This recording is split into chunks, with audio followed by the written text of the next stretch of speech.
Hi, this is Elgin Subway Surfer Bolling, your creative caricature marketing consultant, coming at you today with another caricature quick tip. Hope you like this one. It's called Getting a Perfect Likeness Every Time. And I mean every time, guaranteed. Now, how can I make such a claim like that? Well, it's basically based on my approach to doing a particular caricature. And this is irregardless of what style I'm drawing in, whether it's semi-realistic, cartoony, abstract, whatever. This is definitely my approach. And it's this. I never, ever draw the face. I draw the personality. And let me explain what that means. What is it really about a specific person that we recognize? Is it just that they have two eyes, a nose, a mouth, a certain shape head, facial hair, dimples, there you go, like me, a certain kind of smile? Is it just that objectively what helps us to recognize a person? Well, while that's important in drawing, I feel that it's really a very poor way to get a likeness.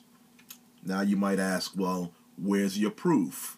Well, we've all had that experience where we take a photo, or we have a photo taken of ourselves, or a friend of ours, or someone, that we really, really know, and even though objectively it's a photograph, no doubt about it, that is that person who's being taken a picture of, somehow it doesn't look like them. Have you ever had that experience? You have a photo that's taken of you, it's definitely you beyond a shadow of a doubt, but there's this intangible something that doesn't look like you. I've often pondered that, having that happen to me a couple of times, and with some friends, that I've taken pictures of. And I think the reason for that is we mainly recognize people by expressions and by, most of all, their personality. Everybody, because we're living beings, because we're animated, because we're God's organic cartoons, I say, we all have certain mannerisms, certain things that we do with our faces that people kind of recognize on some kind of a level. And so when I'm doing caricatures, and when you're doing caricatures or cartoons, what you want to notice first and what you really want to cue in on is the person's personality. Let me demonstrate from a couple of caricatures that I've done. Saw these folks on the train, sitting together, and as you can see, they're a couple, but kind of not really a couple. I mean, he has this grim expression on his face where he kind of, he's lost in thought about something else. Maybe he wants to be with somebody else. Maybe he's hiding something from her. And her, on the other hand, she's considerably younger looking than he is. And she's got the dark glasses on. That just shows me that she wants no contact with this guy. But they have some kind of kooky relationship.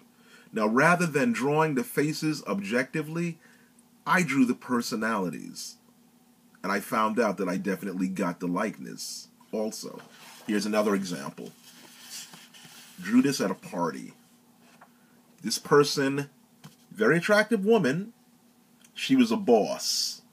And she kind of had a little bit of a smug attitude. Smug attitude because, well, she's a very attractive woman, even though she had a big long chin. She was blonde, she was taller than anybody else. The woman had to be about 6 feet, very impressive looking. But she had this smugness about her, like I'm the best thing since fried ice cream, and it showed up all over her face. And that's what I mainly caught, and that's what I captured, the personality. And it made it look even more like her. Now, sometimes when you do that, people don't appreciate you showing them themselves. Like this guy here I'm about to show you next. This guy I drew in the subway. He saw me looking at him. Sorry, there's another drawing on the back that's showing through. He clearly didn't want to be drawn.